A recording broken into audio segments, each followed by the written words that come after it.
اعوذ باللہ من الشیطان الرجیم، بسم اللہ الرحمن الرحیم۔ السلام علیکم ناظرین، میں ولی موسوی پروگرام ویکینڈ وتھ ہدایت کے ساتھ آپ کی خدمت میں حاضر ہوں۔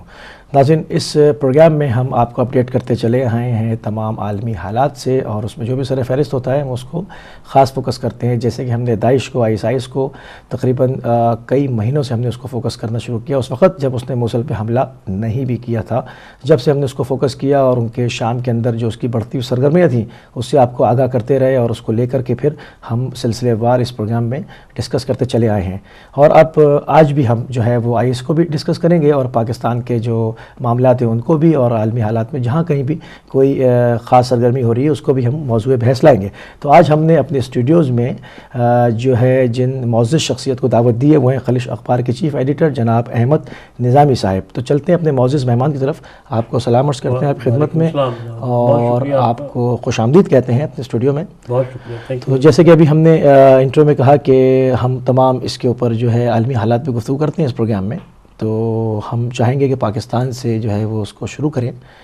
تو نظامی صاحب، آپ کا ایک وسیع تجربہ ہے، سینئر جرنلسٹ ہیں اور گہری اور دقیق نظر رکھتے ہیں آپ سیاست کے اوپر اور خبروں میں، تو ہم چاہیں گے کہ ہمارے ناظرین کے لیے پاکستان کے جب حالات پہ علوی صاحب بات کرتے ہیں تو پاکستان کے حالات پہ بات کرنے کے لیے ہمیں دیکھنا پڑے گا کہ کس سیکشن پہ ہم بات کرتے ہیں، اور اگر اندرونی صورتحال پہ جو آج کل موجودہ صورتحال ہے اس پہ بات کریں تو ایک لمبی ہمیں بحث کرنی پڑے گی۔ اگر پاکستان کو ہم نے دیکھنا ہے کہ انٹرنیشنل سیناریو میں اس کی کیا صورتحال بنتی ہے، اس پہ ایک لمبی بحث کرنی پڑے گی، اور ماضی قریب میں جو ہونے جا رہا ہے پاکستان کے سرحدوں پہ اس پہ بات کرنی پڑے گی، خاص طور پہ جب کہ اب وہاں سے امریکہ نکل رہا ہے افغانستان سے، اس کے جانے کے بعد پاکستان کیا پاکستان ہوگا، تو یہ بات کرنی پڑے گی۔ تو لہٰذا جب ہم پاکستان کی بات کرتے ہیں تو آپ نے بڑی اچھی بات کی کہ انٹرنیشنل سیناریو میں اور پاکستان کا جو اس وقت امیج بن رہا ہے، یہ بننا جا رہا ہے، اس پہ بات کرنے کے لیے ایک طویل بحث کی ضرورت ہے اور طویل نشست کی ضرورت ہے۔ اگر آپ کا مراد پاکستان کے حالات سے موجودہ صورتحال جو ہے جناب محترم ڈاکٹر طاہر القادری صاحب کی، عمران خان کی اور حکمرانوں کی، تو وہ ایک تازہ ترین صورتحال ہے پاکستان کی اندرونی صورتحال سے متعلق ہے، اس پہ تو ایک الگ بحث ہو سکتی ہے۔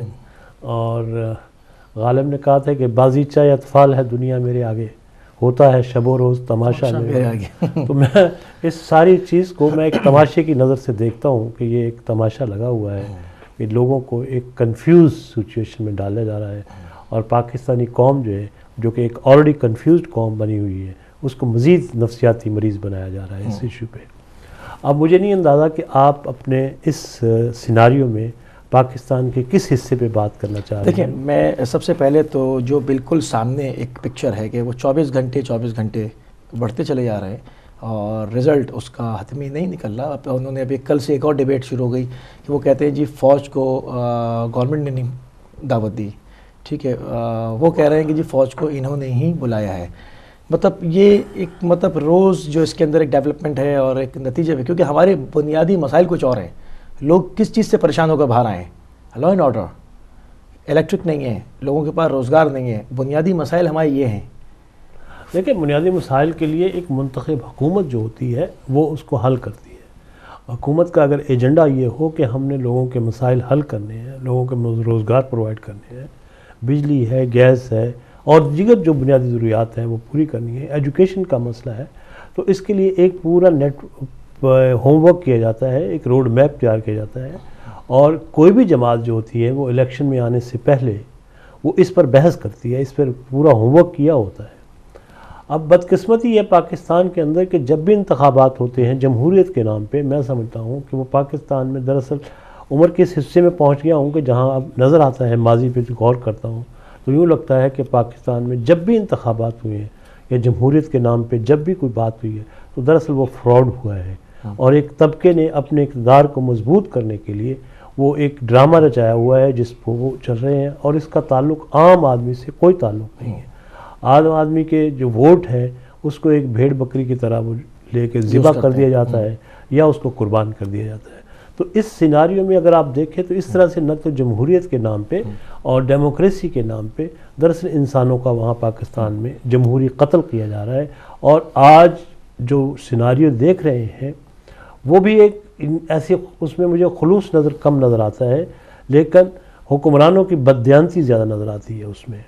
اگر دیکھیں یہ جو ایشوز ہیں یہ اتنے بڑے ایشوز نہیں تھے جس میں عمران خان نے کہا کہ 4 حلقے کو انتخابات آپ شروع میں اگر 4 حلقے شروع میں کر لیتے ہیں، دیانتداری سے سیاسی تدبر سے اس مسئلے کو حل کرنا چاہتے تو یہ ہو سکتا تھا، ایسی بات نہیں تھی کہ نہیں تھی، لیکن اپنی انا اپنی ضد کی وجہ سے اور اپنی بادشاہت جو ذہنیت ہے، اصل میں یہ ایک مائنڈ سیٹ ہے جس پہ ہم بحث کر سکتے ہیں، یہ اس کو ٹھیس نہیں پہنچانا چاہتے، اس کو جو مائنڈ سیٹ ہے اس کو حکمران جو ہے خاص طور پہ نواز شریف جو ایک ایلیمنٹ ہے، ان کے ہاں ذہنیت یہ ہے ٹکراؤ کی اور جبر کی، اور ان کے جو بھی مشیر ہیں وہ میرا خیال سیاسی شاید سوجھ بوجھ نہیں رکھتے کیا مسئلہ ہے۔ اگر ابتدا میں اس مسئلے کو حل کر لیا جاتا تو شاید آج اس صورتحال نہج پہ نہ پہنچتے۔ یہ صورتحال کا سامنا ان کو، اور اس میں ایک اور بات بڑی ہے کہ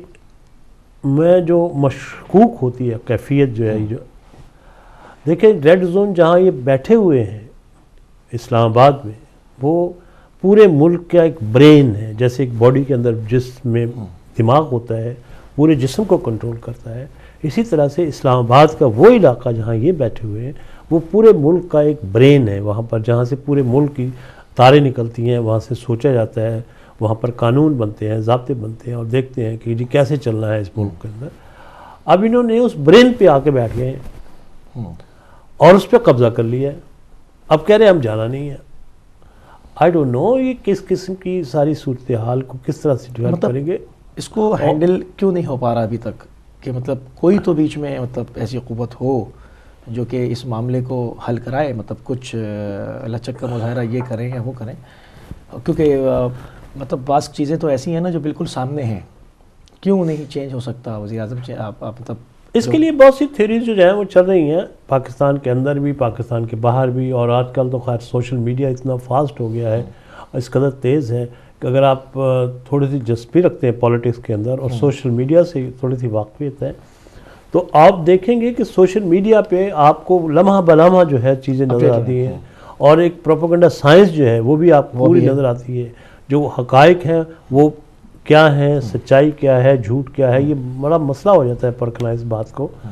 اب لیکن جب آدمی سب چیزوں کو دیکھتا ہے اور خاص طور پہ حالات کو، تو پھر اپنا ایک تجزیہ نکالتا ہے نا، اپنے ایک سوچ بناتا ہے، اور اسی سوچ کے نتیجے میں، اسی تجزیے کے نتیجے میں یوں لگتا ہے کہ کوئی تیسری ایسی نامعلوم قوت ہے جو سب کو پیچھے زنجیر لیے بیٹھی اور سکھا رہی ہے، ہو رہا ہے، لگتا ہے کوئی اسکرپٹ رائٹڈ ہے، ٹھیک ہے، اس کیفیت میں۔ مطلب میں یہ نہیں کہتا ہوگا نہیں ہوگا، میں یہ ممکن ہے نہ ہو، لیکن اگر آپ social media, electronic media, print media, تمام جتنے بھی ذرائع ہیں املاک کے، اور خاص طور پہ ہم جو بیرون ملک بیٹھے ہوئے ہیں، ہمارے پاس تو یہی سورسز ہیں جس پہ ہم بلیو کر سکتے ہیں، اور اس سورسز کو ذہن میں رکھتے ہوئے ہم اپنا جو تجزیہ کرتے ہیں یا اپنا ایک ذہنی کیفیت بناتے ہیں تو اس میں تو لگتا ہے کہ یہ اسکرپٹڈ ہے اور کسی جگہ سے یہ ریٹن میں ہے، اور یہی، اور میں اس بارے میں دیکھیں 2 چیزیں ہیں۔ ایک بات تو یہ ہے کہ نواز شریف صاحب نے اس معاملے کو سنجیدگی سے ابتدا میں اگر لے لیتے تو یہ موقع عمران خان صاحب کو نہیں ملتا۔ اب دوسری طرف ڈاکٹر طاہر القادری صاحب کا جو ایشو ہے ماڈل ٹاؤن ثانیہ ماڈل ٹاؤن، جس سے یہ فلیئر ہوا ہے، یہ اس آگ چلی ہے، اگر اس ایشو کو بھی ابتدا میں ہی حل کر لیا جاتا، پیسفلی حل کر لیا جاتا، تو شاید یہ مسئلہ حل اس تک نہ پہنچتا۔ یعنی آپ بھی کہہ رہے ہیں کہ انہوں نے خود اس کو جو ہے سارا میس اپ کیا؟ میں انہوں نے نہیں، ان کی وہ جو ذہنی کیفیت نے، اچھا کیفیت یہ اصل میں ہوا یہ ہے، میں جو مجھے پتہ چلا ہے کہ ثانیہ ماڈل ٹاؤن میں کیا ہوا ہے کہ جو وہاں پر رکاوٹیں کھڑی کی گئی تھی، باقاعدہ اس پہ کورٹ کا ڈیسیژن ہے کہ جی ٹھیک ہے، محلے والوں نے کھڑی کی ہیں تو ٹھیک ہے کر سکتے ہیں، انہوں نے اس کو انا کا مسئلہ بنایا ہے۔ اب ان کے ہاں مسئلہ یہ ہے نواز شریف یا شہباز شریف کے ہاں کہ یہ چونکہ ایک لاہور کے اندر، خاص طور پہ پنجاب کے اندر ان کی ایک بادشاہت قائم ہے، اور اس بادشاہت میں ان بادشاہ کے سامنے انکار تو مشکل ناممکن ہے نا، نہیں نا، یہ تو آپ نے ہمیں تاریخی طور پہ دیتا ہے کہ بادشاہ کے سامنے اگر کھڑے ہو جاتے وہ دیواروں میں چنوا دیتے ہیں زندہ، یہ تاریخ ہے، آپ نے دیکھا ہے۔ تو یہ جو ذہنیت ہے، جب انہوں نے دیکھا کہ یہ ہماری بات نہیں مان رہے تو انہوں نے پھر چڑھائی کرا دی اس کے اوپر، چلو چلو۔ اور ان کے مشیر ہیں، میرا خیال ہے، میں غلط نہ ہوں گا یا صحیح ہوں گا تو ہوتا ہے نا پنجابی میں کہتے ہیں کوئی گل نہیں، چلو چلو خیر ہے، کوئی مسئلہ نہیں، ٹھیک ہے نا، یہ میاں صاحب کوئی مسئلہ نہیں، ایسے کل تسی اور کام کرو، اسی کام کر لیں گے۔ تو یہ جو ایک ذہنیت ہے، اس کو پولیٹیکلائز، جس کو طریقے سے حل کرنے کے بجائے، اور اپنے بادشاہ کو وزیر جو ہے مشورہ یہ دیتے ہیں کوئی مسئلہ نہیں جی، ہم اس کو خود حل کریں گے۔ تو وہ جو اس خود حل کرنے میں جو سچویشن ہے، پھر اس قسم کے جو کریکٹر ہوتے ہیں نا، بلو بٹ اور مونی بٹ اور پومی بٹ اور بٹوں کی جو کیفیت ہے بھرمار میں، وہ سوراخوں سے نکلتے ہیں نا سارے اس طرح سے، وہ آتے ہیں سامنے۔ آپ کی اجازت سے ایک کالر کو شامل کرتے ہیں پروگرام میں۔ جی السلام علیکم۔ وعلیکم السلام، بات کر سکتے ہیں جی؟ جی آپ آن ایئر ہیں، کون صاحب کہاں سے؟ میں شہزاد حسین بول رہا ہوں جی، نیو پورٹ سے۔ نیو پورٹ سے، جناب فرمائیے۔ پہلی بات تو یہ ہے کہ میرا بھی نون لیگ سے تعلق ہے، تو ہم یہ نہیں کر سکتے کہ شہباز شریف یا نواز شریف کے سلسلے میں ہم اپنی مسلم لیگ کو خراب کریں۔ یہ قائد اعظم والی مسلم لیگ ہے، اس کو ہم وہ بنائیں گے۔ چودھری والی قائد اعظم کی مسلم لیگ نہیں ہے، یہ ہے۔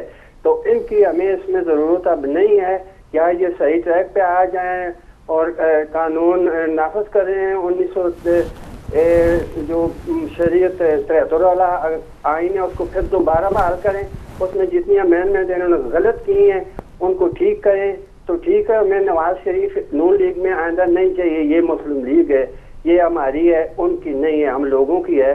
دوسری بات، انہوں نے اپنے بھائی کی بیوی کو جب اس نے اپنا حق مانگا تو اس کو زندہ اٹھا کے آگ میں پھینک دیا، اور یہ امیر مومن خان بننا چاہتے ہیں۔ تو امیر مومن خان تو غریبوں کو ساتھ کھڑے ہوتے تھے اور کوئی چیز بھی مہنگی نہیں ہوتی تھی، ہر چیز ملتی تھی، یہ وہ نہیں بن سکتے۔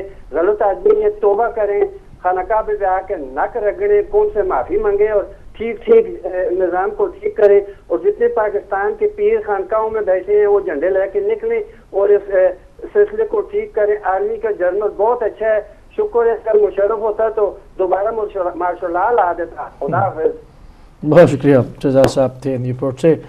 اور آپ نے دیکھا جو ہم گفتگو کر رہے تھے کہ وہی ایک عوامی سوچ جو ہے کہ لوگ کی شہنشاہت سے اس طرح سے مطلب بیزار نظر آ رہے ہیں۔ اصل میں میرا خیال ہے کہ نواز شریف اور شہباز شریف صاحب نے اپنے جو 25-30 سال کا ان کا سیاسی سفر ہے اس میں انہوں نے غلطیاں بہت کی ہیں، لیکن غلطیوں سے سیکھا نہیں ہے شاید، سیکھنا چاہیے۔ اور یہ ان کی مصیبت یہ ہے کہ یہ 25-30 سال کے پورے سفر میں اگر آپ نظر ڈالیں تو ان کو کبھی بھی عوامی ریئیکشن کا، عوامی جو ہوتا ہے نا دباؤ کا سامنا کرنا نہیں پڑا، اور ہمیشہ یہ فوج کے، پولیس کے اور جماعت دیگر جو بیوروکریسی کے کندھوں پہ بیٹھ کے یہ سفر کرتے چلے آ رہے ہیں۔ تو جو عوامی رد عمل ہے کبھی بھی ان کو پورے سفر میں کبھی پیش نہیں آیا۔ یہ پہلا موقع ہے کہ ان کو کوئی اپنی سیاسی قوت کے طور پہ یا سیاسی فیصلہ کرنے کی جو ہوتی ہے وہ اس سفر میں نکلے، لہٰذا وہ سفر کر ہی نہیں سکے، وہ فیصلہ آپ کو معدوم دکھائی دی۔ ہاں اس میں ہم دیکھیں نا وہ آپ کے سامنے نظر آ رہا ہے۔ اور اچھا دوسری بات یہ، میں جو تازہ ترین جو ہے بات بتا رہا ہوں، اب خود گئے ہیں آرمی چیف کے پاس، آرمی چیف کے ساتھ ملاقات کی ہے، اور آرمی چیف کے پاس جا کر خود ریکویسٹ کی ہے کہ آپ مداخلت کریں، ہمارے اندر میڈیشن کریں، ثالثی کا پلان بنائیں، اور فلور آف دی ہاؤس آ کے جھوٹ بول دیا۔ اب دیکھیں نا اس قسم کی جو، اور یہ سمجھتے ہیں کہ شاید آج کا میڈیا جو ہے ہمیں وہ نہیں دکھائے گا۔ آج کل زیادہ کیئرفل رہنا چاہیے کیونکہ میڈیا اور سوشل میڈیا لمحے لوگ اپڈیٹ ہوتے ہیں اس سے۔ اچھا وہ جو ایف آئی آر ہے، جو ثانیہ مال ٹاؤن کی ایف آئی آر ہے، اس میں وہ جو ساری کیفیت ہے، اب میں کیا بتاؤں، کچھ جو ہمارے پاس کاپی ہے جو میں نے پڑھی ہے، وہ 2-3 کاپیاں اس کے بن کے آئی ہیں۔ ایک ایف آئی آر ہے لیکن اس کے 2-3 ورژن ہیں۔ ہاں اب اس میں کیا یہی نہیں پتا کہ ایف آئی آر کٹی کون سی ہے، اور جو سیل ہوئی ہے وہ ایف آئی آر کون سی ہے، تو لہٰذا اس پہ بھی جھوٹ بولا جا رہا ہے۔ اگر میں مطلب لاء کے حوالے سے بات کروں تو مجھے بتایا گیا ہے کہ وہ ایف آئی آر میں ان کو شاید خارج کر دیں ان کا نام، ٹھیک ہے۔ تو یہ لہٰذا جو ابھی یہ ڈیلے ٹیکٹس جو یوز کیا جا رہا ہے اس وقت، ڈیلے ٹیکٹس میں یہ نقصان کس کا ہوگا؟ نقصان قوم کا ہوگا، نقصان پاکستان کا ہوگا، اور یہ جو ہے ہم پہلے ہی بہت زیادہ پیچھے ہیں، بیکورڈ ہیں، اور ہم اس سے زیادہ پیچھے ہو جائیں گے۔ ایک اور بات جو بڑی اہم جو میں کرنا چاہ رہا ہوں وہ یہ ہے کہ اس سے جو پاکستان کی دوسری اکائیاں ہیں، پاکستان تو 4 اکائیوں کا مجموعہ ہے نا، پاکستان سیلف، ٹھیک ہے، اور اب یہ ان کو کیا میسج جا رہا ہے، بلوچستان کو کیا میسج جا رہا ہے، اب سندھ کو کیا میسج جا رہا ہے، کے پی کو کیا میسج جا رہا ہے، وہ کیا سوچ رہے ہیں اس رد عمل کے طور پہ کہ آپ نے 14 آدمی غالباً شہید کیے ہیں، 17 جو بھی لمٹ ہے، اس کے رد عمل پہ تو آپ آگے بیٹھ گئے ریڈ زون میں، ٹھیک ہے، بلوچستان میں لاکھوں ہزاروں آدمیوں کو مارا جا رہا ہے، کے پی میں جو قتل عام ہو رہا ہے، وہاں جو صورتحال ہے، سندھ میں جو صورتحال ہے، وہاں پر کراچی میں پھر ٹارگٹ کلنگ ہو رہی ہے، روز ہو رہی ہے، تو اس کے رد عمل کے طور پہ تو ہمیں اجازت نہیں ہوتی اسلام آباد جانے کی، ریڈ زون جانے کی، اسلام آباد جانے بھی اجازت نہیں ہے، ریڈ زون تو دوسری بات ہے۔ اور آپ کے 16-17 آدمی وہاں پنجاب میں ہوئے ہیں اور آپ پورا قافلہ لے کے وہاں پہنچ گئے ہیں، ٹھیک ہے، اور فرض کیجیے اگر وہاں پر کوئی چینج آتی بھی ہے اسلام آباد میں، تو یہ کیا میسج جائے گا کہ آپ پنجاب میں اگر کچھ ہو جائے واقعہ تو پھر چینج آ سکتی ہے، اگر دوسرے علاقوں میں نہیں ہوتی، ہو جائے جو مرضی ہو جائے تو اس کے بعد چینج نہیں آئے گی۔ تو لہٰذا میں یہ سمجھتا ہوں کہ اس صورتحال سے پاکستان کے جو دوسری علاقائیاں ہیں ان کا بھی امیج جو ہے وہ ڈیفرنٹ اس کی سوچ ہے، اور اس طرح سے پاکستان کی جو عقائدوں میں جو سوچ کی تفریق آئے گی، جو ان میں میسج جو جائے گا وہ کوئی پازیٹیو میسج نہیں جائے گا، اس کو نیگیٹیوٹی میں جائے گا، اور جو علیحدگی پسند قوتیں وہاں پر کام کر رہی ہیں بلوچستان میں ہیں وہ سر اٹھائیں گی، سندھ میں ہیں، اور بلوچستان کی تو صورتحال شاید آپ کو اندازہ ہوگا کہ کس قدر کرٹیکل سچویشن ہے۔ وہاں تو کیمپنگ ہوئی ہے، باقاعدہ کیمپ قائم ہوئے ہیں اور وہاں پر ٹریننگ ہو رہی ہیں۔ حضور آپ کو شاید اندازہ ہو کہ بلوچستان کے بعض ایسے حصے ہیں جہاں پر پاکستانی جھنڈا لہرا نہیں سکتے آپ، ایسی کیفیت ہے جہاں پر بچوں کو پاکستانی قومی ترانہ پڑھنے کی سننے کی اجازت نہیں ہے، اس قسم کی صورتحال ہے۔ وہاں ریٹ قائم کیوں نہیں ہو پا رہی ہے؟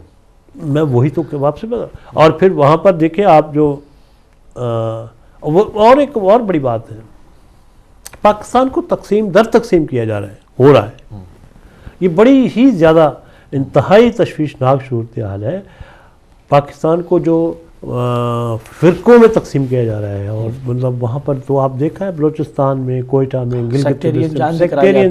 وائلنس ہے، وہ لڑیں، ایسی ساری سیناریوں میں اب حکمرانوں کی کیا وین بنتی ہے؟ حکمرانوں کو اجازت سے میں ایک اور کالر کو شامل کروں گا پروگرام میں، میرے خیال میں لائن ڈراپ ہو گئی ہے، آپ دوبارہ ہمارے پروگرام میں شامل ہو سکتے ہیں، لائیو نمبر اسکرین پر آ رہے ہیں، آپ دوبارہ شامل ہوں، ہم آپ کو شامل کریں گے پروگرام میں۔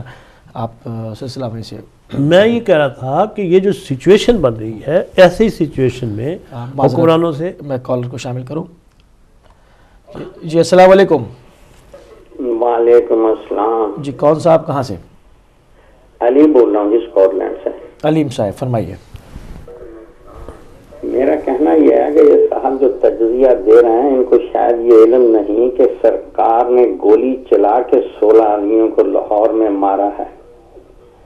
سندھ، پنجاب، سندھ، بلوچستان اور کے میں ایسا نہیں ہوا کبھی بھی کہ سرکار سرکاری وردیاں پہن کے وزیر اعلیٰ کے حکم سے لوگوں کا قتل عام کر دے، اور تجزیہ نگاروں کو شاہ سے زیادہ شاہ کا وفادار نہیں ہونا چاہیے، دیکھنا چاہیے کہ قوم کے ساتھ کیا بیتی۔ وزیر اعلیٰ نے کتنے لوگوں کا قتل عام کیا ہے، یہ تو وہ وزیر اعلیٰ ہے جو معافی مانگ کے 10 سال کے لیے ملک چھوڑ کے بھاگ گیا تھا، اس کی تو وفاداری بھی مشکوک ہے، اس کی تو وفاداری پہ بھی شک ہے کہ آیا یہ پاکستان کا وفادار بھی ہے کہ نہیں۔ لوگ بات کرتے وقت یہ نہیں سوچتے کہ وزیر اعظم کا کریکٹر کیا ہے، وزیر اعلیٰ کا کریکٹر کیا ہے۔ یہ جب مائگریٹ ہو کے ان کے والد پاکستان میں آئے تھے تو پینی لیس تھے، صرف ایک لنگوٹی پہن کے پاکستان میں آئے تھے۔ جی علیم صاحب بہت شکریہ، جی علیم صاحب بہت شکریہ، آپ پروگرام میں شامل ہوئے۔ تو دیکھیں میں ان کی بات کا جواب تو ان کی اپنی رائے ہے، بات جو یہ کہنا چاہ رہے ہیں وہ یہ جو کالر ہے، میں اصل میں یہی بات کرنا چاہتا ہوں. کیونکہ شاید انہوں نے آپ کی بات شروع سے پوری اس سے نہیں سنی. نہیں، آپ نے میں کہا سمجھ گیا طرفداری کی ہے شہباز ہوں، میں شریف کی. سمجھ گیا ہوں، اور میری خواہش ہوگی کہ دوبارہ کال کریں اور بات کریں اصل میں اپنی بات جو دہرانا چاہ رہے جی ہیں. میرے خیال میں دوبارہ میں ایک اور کال کو شامل کرتا ہوں. جی السلام علیکم. جی وعلیکم السلام. مسعود حسین بات کر رہا ہوں وارفورڈ سے. جناب آپ کے مہمانوں کو سلام کرتا ہوں. وعلیکم السلام. وعلیکم السلام. پاکستان کے حالات یہاں تک پہنچ چکے ہیں، میاں صاحب کو اس کی فکر نہیں ہے کہ وہ آج جا رہے ہیں یا کل جا رہے ہیں. ان کا معاملہ جانے کا ٹھہر گیا بدل گئی سے. ان کو عدالتوں کا فیس کرنے کی وہ سامنے آتا ہے. 13 قتل جو ہوئے ہیں ان کی سزا کا وہ سوچ رہے ہیں اس وقت. پیپل پارٹی کے زرداری صاحب کا یہ مشورہ کہ مذاکرات مذاکرات مذاکرات، اصل میں یہ سارا تعاون اپنی دولت کو چھپانے کا جو وہ کردار کر چکے ہیں، اور وہ محترمہ بینظیر بھٹو کی شہادت پر کچھ نہیں کر پائے، وہ سیاست میں رہنا چاہتے ہیں. میاں صاحب کا معاملہ اب سیاست میں رہنے کا نہیں ہے، اپنی جان بچانے کا واحد اور واحد حل یہ ہے میاں صاحب فیس کریں. اور قبل از وقت اس وقت علامہ طاہر القادری سے وہ یہ لکھوا سکتے ہیں کہ وہ جو لواحقین ہیں شہداء کے وہ انہیں شاید معاف کر دیں. ان میاں صاحب کی معافی ہو جائے اس معاملے میں، شہباز شریف صاحب کی ان کی معافی ہو جائے. انہیں قطعاً اس کا کوئی تعلق نہیں ہے. یہ وہ حکومت کرنے کی تو یہ سوچ ہی نہیں رہی. اس وقت ان کو پھانسی کا پھندا نظر آ رہا ہے. اور آپ میری بات سنیں، آپ میری بات سن رہے ہیں آپ؟ جی جی حضور میری گزارش صرف یہ ہے کہ یہ نواز شریف کو کون لایا اقتدار میں، کس نے لیا ہے؟ نواز شریف کو الیکشن کمیشن نے کلیئر کیا ہے. نواز شریف کو ووٹ دے کے انہوں نے لوگوں نے لے کے آئے ہیں، دھاندلی سے لے کے آئے ہیں. اتنی بڑی پارٹیاں جو ہیں وہ انہوں نے ووٹ آف کانفیڈنس دیا ہے، اسمبلی میں اس کو بٹھایا ہے. ان کا اب مجھے یہ سارا پروسیجر ہوا ہے نا. جی ہیلو. ہاں جی جی. لیکن سوال یہ ہے کہ ان کا پرافٹ کیا ہے اس کے لانے میں؟ یہ تو میرا تو یہ سوال ہے، اس کا جواب آپ دیں نا. میں اسی لیے کر رہا ہوں نا. سب کو جتنے بھی جمہوریت کا راگ الاپتے ہیں کسی کو جمہوریت کی یاد نہیں ہے، کوئی قتل کسی کا. ان سب کے اپنے اپنے مفاد اس میں چھپے ہوئے ہیں. سیاست ایک بہت کارآمد کاروبار ہے، ایک پروفیٹیبل جاب ہے. یہ سیاست ایک دکانداری ہے، یہ دکانداری کر رہے ہیں. یہی بات بڑے بڑے جو چادریں لپیٹ کے جو بڑے بڑے بیان دیتے ہیں ان کے مفاد ہیں اس میں چھپے ہوئے. کسی کو قتل نہ جمہوریت سے تعلق ہے، نہ عوام سے تعلق ہے، نہ پاکستان سے تعلق ہے. اور اپنے انجام کو یہ سمجھ رہے ہیں. ہر فرعون را موسیٰ، طاہر القادری کوئی بہت بڑے آدمی نہیں تھے. اور اس کے علاوہ یہ حالات ایسے بن جاتے ہیں کہ جب انسان اتنا خود کو فرعون بنا لے تو فرعون را موسیٰ، یہ گردش ایام ہے، یہی مقافات عمل ہے. یہ ہونا تھا، یہ ہونا ہے، یہی ہو کے رہے گا. ان کو اپنا پھانسی کا پھندا یاد آتا ہے اس وقت. طاہر القادری صاحب یقیناً اپنے ورثاء سے، لواحقین سے، شہداء کے لواحقین سے معاف کر دے. اگر یہ انہیں تعارف ہو تو یہ آج استعفیٰ دینے کے لیے تیار ہے. میں گارنٹی دیتا ہوں یہ ابھی استعفیٰ دینے کے لیے تیار ہے. He has to resign. وہ ابھی شام تک نہ ہوئے، 2-4 گھنٹے بعد نہ ہوئے، 2 گھنٹے 6 گھنٹے بعد ہو جائیں گے. It is there, it's written there. ایک نوشتہ دیوار کو پڑھ لینا چاہیے. لیکن یہ جو ظلم انہوں نے کیا ہے وہاں، میں نے ایک چھوٹی سی نظر لکھی ہے، میں اس کو 2 بات آپ کو ضرور سنانا چاہوں گا. درج کرائی FIR سب جھوٹے، سچے ہیں 4، 2 خواجے، 1 بٹ، 1 دار، اور سب سے اہم وزیر ریل یوں جلتی پہ ڈالیں تیل. میاں نواز وزیر اعظم اس پر نہیں ذرا بھی نادم، ان کا 22 صوبہ کا خادم کھیل چکا ہے خونی کھیل، پھر جلتی پہ ڈالے تیل. یہ خواجہ سعد رفیق صاحب کو اور پرویز رشید صاحب کو نکال دیں کسی نیگوسیشن سے، وہ انہیں پھانسی کے پھندے کے قریب لے جا رہے ہیں. ان کی شعلہ بیانیاں انہیں پھانسی کے پھندے کے قریب لے جا رہی ہیں. بہت مہربانی. بہت شکریہ، بہت شکریہ. جناب تو تھے مقصود حسین سید صاحب بریڈ فورڈ سے. کیا کہیں گے آپ؟ بہرحال اب ہر ایک دیکھیں یہ ریئیکشن ہے، یہ لوگوں کی رد انہوں عمل نے ہے۔ اتنے ظلم کیے ہیں کہ مطلب حضور یہ میں اس سے ایک اور کالر، انکار نہیں کر رہا، ایک اور کال کو جی شامل جی کرتا ہوں۔ جی السلام علیکم، السلام علیکم جی۔ کون صاحب کہاں سے؟ ہلو، جی جی السلام علیکم، کون صاحب کہاں سے؟ میں علی بول رہا ہوں جی، اسکاٹ لینڈ سے۔ جی علیم صاحب، علی یا علیم؟ علی۔ اوکے، میرا کہنا یہ ہے کہ دیکھیں، ایک آدمی کا قتل پوری قوم کا قتل ہوتا ہے، 16 بے گناہ آدمی اور 2 عورتیں جی جنہوں نے کوئی جرم نہیں کیا، جنہوں نے کچھ بھی فعل سرزد نہیں کیا، ان کو گولیوں سے بھون دیا گیا اور ان کی لاشیں سڑک پہ پھینک دی گئیں، ٹھیک، اور اس کے باوجود میاں نواز شریف صاحب اور شہباز شریف صاحب یہ کہتے ہیں کہ ہم سے مذاکرات کر لیے جائیں۔ کبھی قاتلوں سے بھی مذاکرات ہوتے ہیں؟ یہ قوم کے قاتل ہیں، یہ ملک کے قاتل ہیں، یہ انسانیت کے قاتل ہیں، اور تجزیہ نگار جو بیٹھتے ہیں یہ ان کی ایک اپنی رائے ہے۔ ظاہر ہے کسی کی مسلم لیگ سے افیلیشن ہے، کسی کی پیپلز پارٹی سے ہے، کسی کی عمران خان سے ہے، کسی کی طاہر القادری سے ہے۔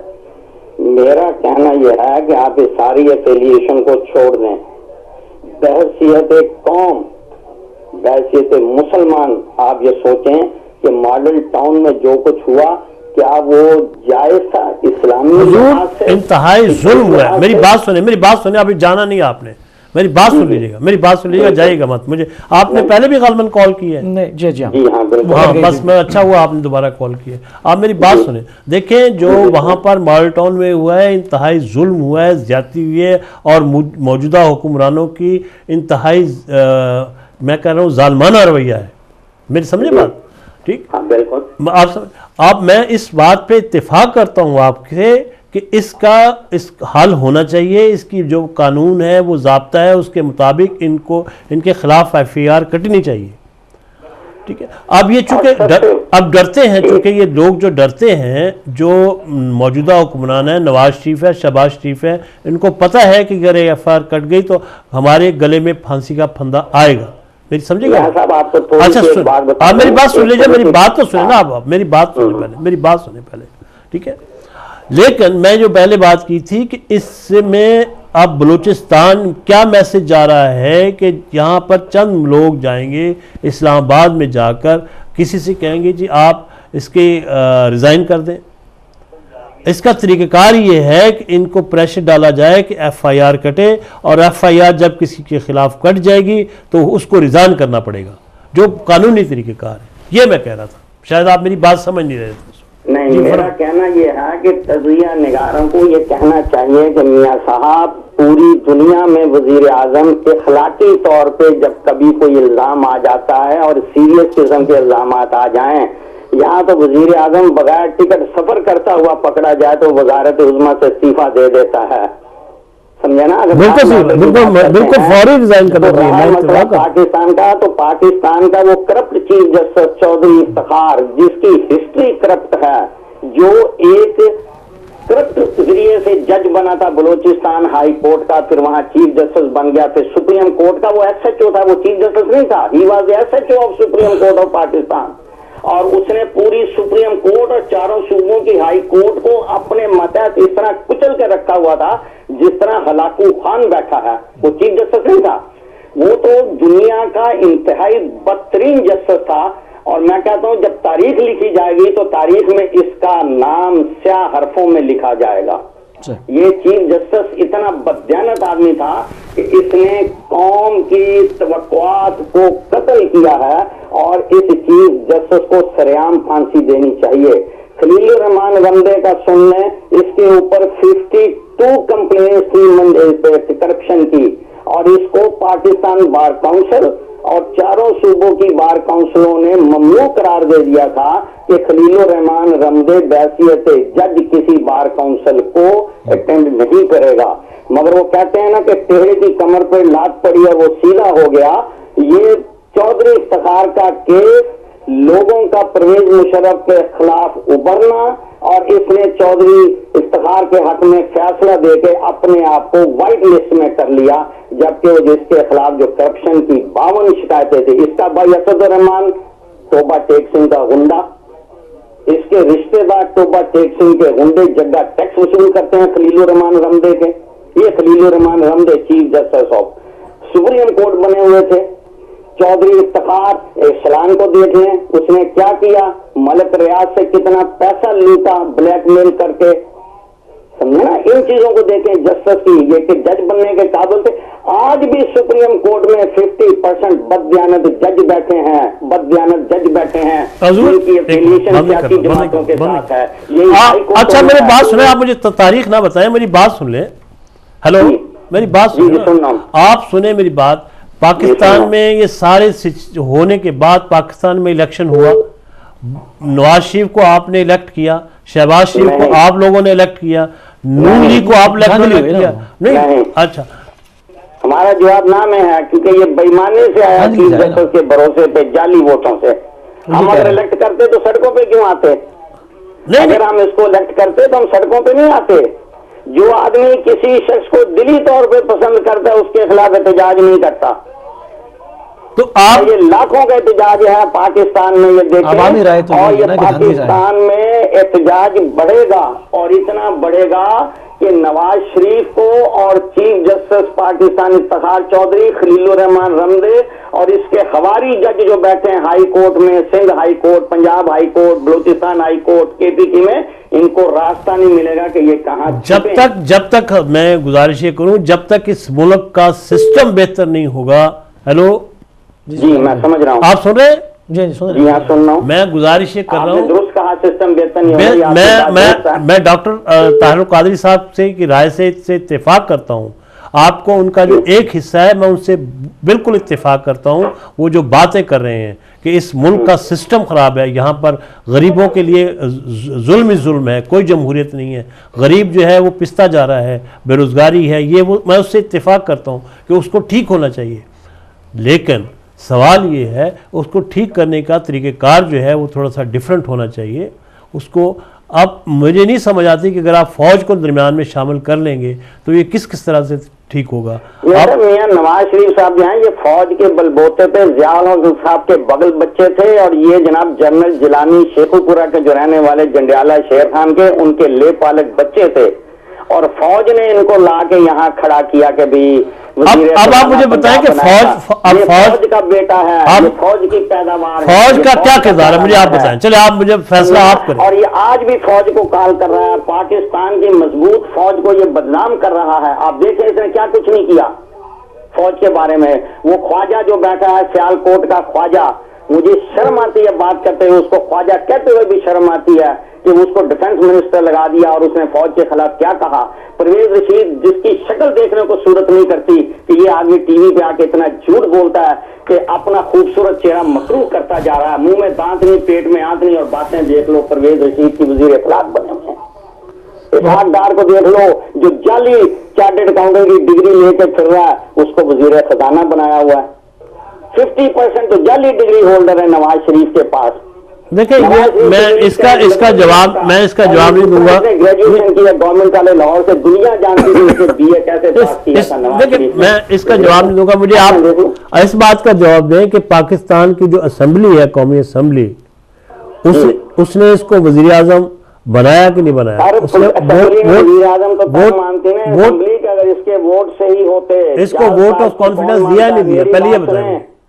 جرم ہوتا ہے جب بھی وہ یہاں ہو جائے. Crime is a crime. اب آپ مجھے یہ بتائیں کہ اب کیا ہونا چاہیے, پاکستانی آرمی کو کیا کرنا چاہیے, پہلے یہ بتائیں مجھے.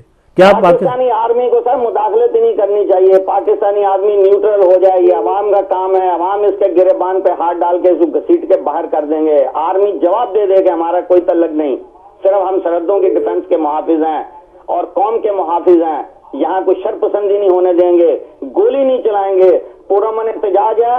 آپ جانو, سیاسی جماعتیں جانے, دیکھیں گے نواز شریف کب تک یہ برداشت کرے گا. بہت شکریہ, اس پہ ایک دن جانا پڑے گا. فوج کا کام ہے کہ فوج یہ بہت اچھی بات کی ہے نہ فوج انٹرفیئر کر. دیکھیں آئین کلیئر ہے کہ فوج کبھی کسی معاملے میں مداخلت نہیں کرے گی. یہ سیاست دانوں کی جنگ ہے, یہ خود مسئلے کا حل کرے. فوج کا کوئی کام نہیں. فوج کا کام سرحدوں کی حفاظت, ملک کی حفاظت، عوام کی حفاظت. ٹھیک ہے، بشرطوں پہ بھی بات ہوگی انشاءاللہ. گولی چلانے سے انکار کر دے کہ پرامن لوگوں پہ گولی نہیں چلائیں گے، پولیس انکار کر دے پرامن لوگوں پہ گولی نہیں چلائیں گے.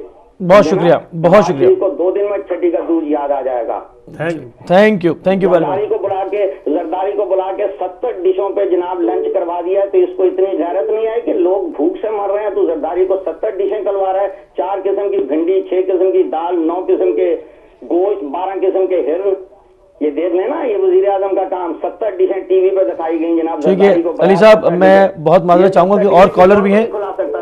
علی صاحب اور کالر بھی ہیں، میں بہت معذرت چاہوں گا. بہت شکریہ آپ ہمارے پروگرام میں شامل ہوئے اور بہت ہی اچھی بات کی، کیونکہ عوامی سوچ کی مطلب نمائندگی کونے کونے سے. کالر نے بڑی اچھی بات کی. جو آخر میں جو بات ہے کہ فوج کو اس میں مداخلت نہیں کریے، اور میں سمجھتا ہوں کہ ہر شور جو پاکستان. جی ایک اور انٹرنیشنل کال ہے، میں ایک اور کال کی طرف بڑھتا ہوں آپ کی اجازت سے. السلام علیکم.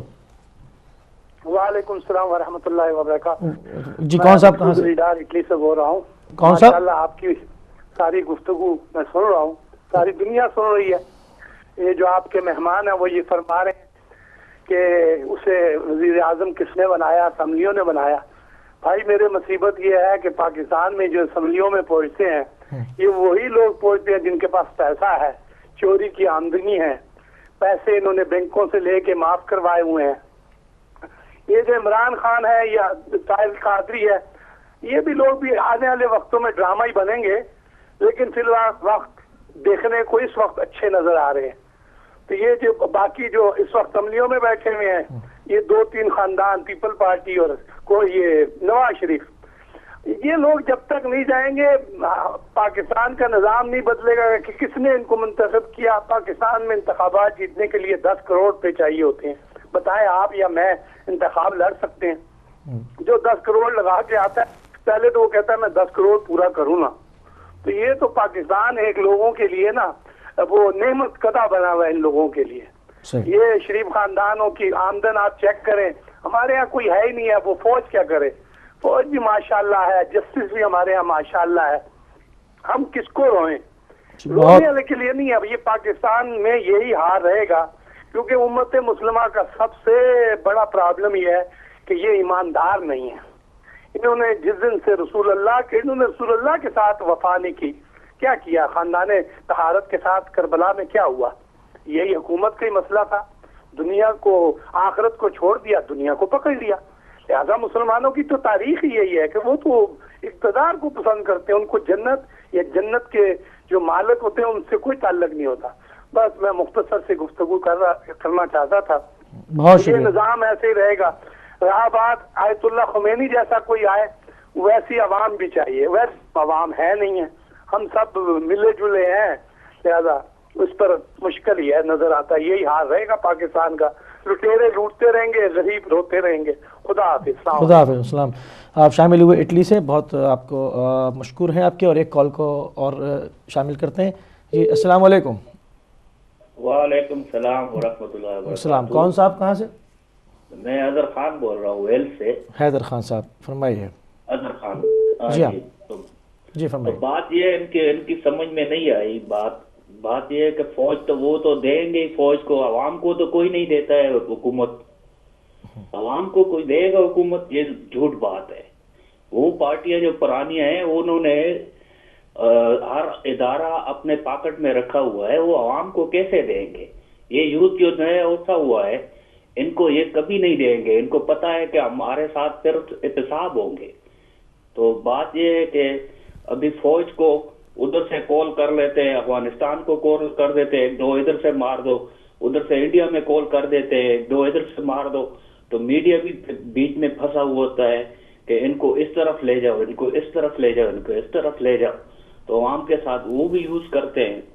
تو بات یہ ہے کہ اس میں ایک بھی ہونا چاہیے. ابھی آپ جدھر بیٹھے ایڈیٹوریل امریکہ میں، ادھر میں نے خود دیکھا ہے کہ اتنے لوگوں پاکستانیوں کے لیٹر گئے ہیں کہ ان کو سکھاتے ہیں یہ کام ایسا ہوا ہے، یہ کام ایسا ہوا ہے، یہ کام ایسا ہوا ہے. تو ہم تو شرم کے مارے ایسے آ گئے. جی بہت شکریہ. خدا حافظ. تو اپنا اسی کے اوپر گفتگو کو جاری رکھیں گے، اور ابھی ہمارے پاس ایک بریک کا ٹائم ہوا جا رہا ہے، تو ہم چلتے ہیں ناظرین ایک مختصر سے بریک پر، بریک سے آئیں گے تو بات کو یہیں سے شروع کریں گے. ٹھیک ہے.